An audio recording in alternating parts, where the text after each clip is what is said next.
Cette émission vous est présentée en partenariat avec la Société d'histoire du Lac-Saint-Jean, qui se préoccupe de rendre accessibles les éléments de notre patrimoine qui ont façonné l'histoire de la région et la vie quotidienne de ses habitants, ainsi qu'avec la participation financière de la résidence funéraire Lac-Saint-Jean, propriété exclusive des gens du milieu, qui accompagne et soutient les familles endeuillées depuis plus de 3 décennies avec respect et compassion.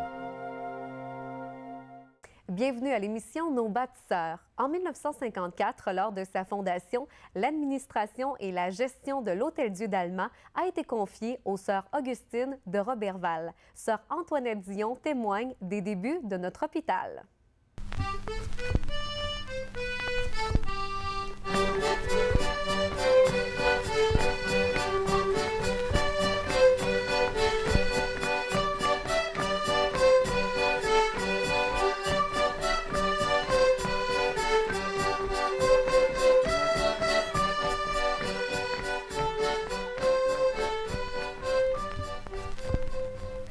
Sœur Antoinette Dion, merci beaucoup d'avoir accepté l'invitation. Vous êtes née en 1926 à Normandin. Oui. En 1947, vous avez fait votre entrée du côté des Augustines de Roberval. Qu'est-ce que vous avez fait là-bas exactement? À Roberval, d'abord, c'était les années de formation religieuse et formation en tant qu'infirmière. Alors, nous allions, à cette période-là, nous allions faire nos études d'infirmière à Chicoutimi, à l'Hôtel-Dieu de Chicoutimi. Et suite à ça, l'hôpital d'Alma a été ouvert par les sœurs de Roberval. Et j'y suis venue le 1er mai 1955, l'hôpital venait d'ouvrir. Quand vous avez fait vos études à Chicoutimi, c'était quoi l'enseignement qu'on offrait là-bas, la formation? C'était la formation des soins infirmiers pendant 3 ans, des études théoriques et des stages cliniques auprès des malades à l'hôpital. Et on passait des examens à l'Université Laval et on obtenait ensuite un diplôme d'infirmière. Donc ça, vous avez terminé vos études en quelle année? En 1954. En 1954, l'année de la fondation de l'Hôtel-Dieu d'Allemand? C'est ça. Et j'y suis venue dans l'année suivante. Qu'est-ce que vous avez fait à votre arrivée du côté de l'Hôtel-Dieu d'Allemand? À mon arrivée, on nous confiait immédiatement un département de malades. Alors, j'ai travaillé d'abord auprès des opérés dans un département de chirurgie. Et il faut dire que là, nous avions des grandes responsabilités. Les malades arrivaient, on n'avait pas des cliniques externes comme aujourd'hui, les urgences. Alors, les malades nous arrivaient directement sur le plancher. Ça veut dire qu'on le prenait en charge immédiatement, toutes les investigations, établir les soins et donner tout le suivi prescrit par les médecins. Alors, c'était... et l'infirmière chef avait beaucoup de charges en plus des soins des malades. Elle devait faire... On n'avait pas de secrétaire au bureau de réceptionniste, on répondait à tous les appels. Ensuite, il fallait faire nous-mêmes toutes les réquisitions de la pharmacie, du laboratoire, de la radiologie et le reste. Et la supervision du personnel qui était peu nombreux au début. Alors, les infirmières diplômées n'étaient pas nombreuses. Il fallait travailler fort. En 1954, lors de la fondation de l'Hôtel-Dieu d'Allemand, combien de personnes qui étaient présentes pour l'ouverture? Est-ce qu'on avait un nombre... minimum de personnes qui ont commencé à travailler? Minimum, sûrement. Mais il y avait, comme infirmière, il y avait les religieuses, d'abord, qui étaient là, étaient responsables des différents services. Tant au niveau de la direction, il faut se rappeler qu'au début, la première directrice était sœur Laetitia Lefebvre. Son nom de religieuse était Marie de Jésus. Alors, elle était directrice générale de l'hôpital. Elle a été suivie par sœur Cécile Guy, jusqu'à l'arrivée d'un directeur général laïque en 1976. Ça veut dire que les religieuses ont été ont tout dirigé l'hôpital pendant plusieurs années. À 100%.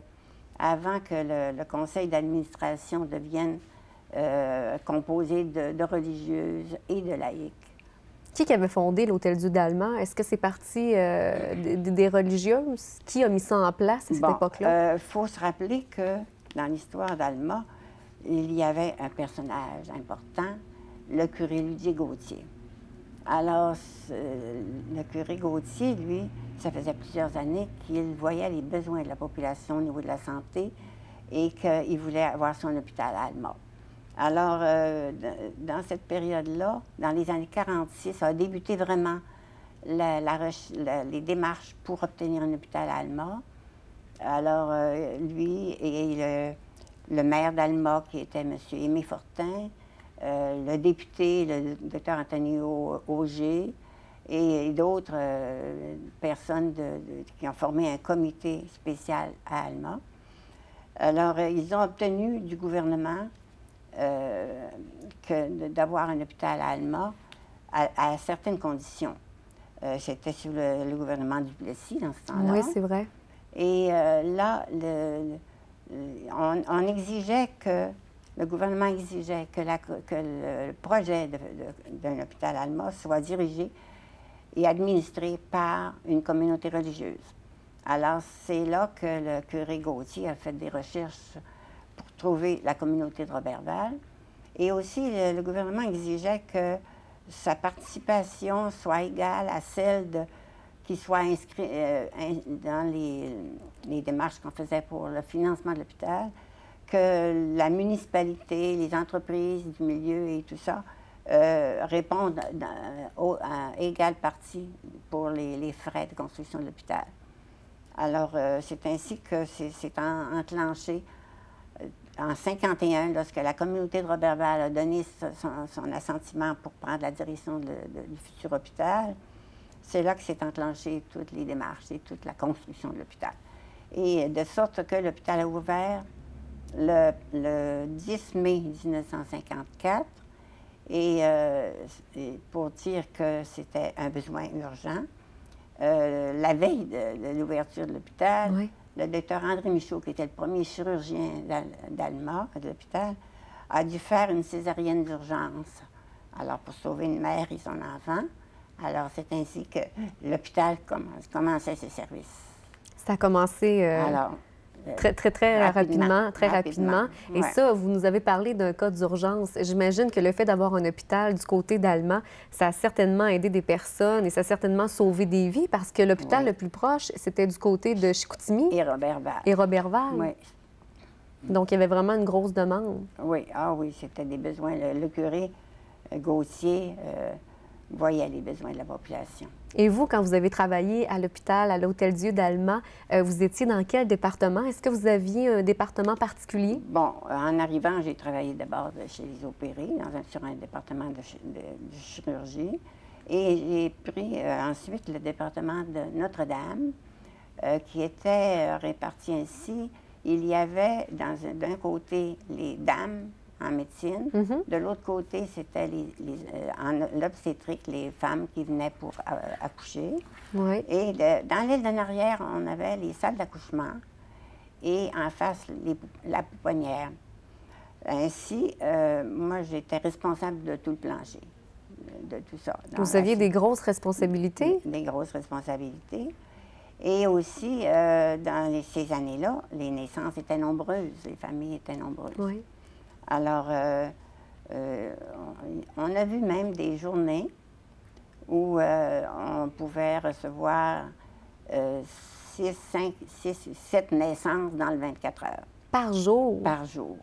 C'est sûr qu'il y avait d'autres journées, c'était plus tranquille, mais des fois, ça pouvait arriver. Alors, il faut dire que il fallait travailler fort. Et peu d'infirmières. Et c'est là qu'aussi, on a eu l'idée même dès le début de l'hôpital, on s'est dit, pour contrer la pénurie d'infirmières, le mieux à faire, c'est d'en former. Alors, là, on a tout de suite préparé ce qu'il fallait faire pour ouvrir une école d'infirmières. De sorte que l'école a ouvert tout de suite en l'année 56, 2 ans après. L'ouverture de l'Hôtel-Dieu d'Allema. Le premier groupe d'infirmières comptait, il y avait 12 jeunes infirmières étudiantes, dont 4 religieuses, jeunes religieuses qui venaient du monastère de Roberval. Alors, et ça s'est continué assez... de fil en aiguille comme ça. De fil en aiguille, oui. Quand vous êtes parti des Augustines de Roberval, est-ce qu'il y avait un bon nombre de sœurs qui sont venues pour travailler à l'Hôtel-Dieu d'Allemand? D'ailleurs, la première équipe était peut-être de 7-8 et dans les premières années surtout, il y en a d'autres qui venaient pour s'ajouter. Mais il faut dire aussi que dès que l'école d'infirmière a été instaurée, ça a été une main-d'œuvre intéressante pour l'hôpital.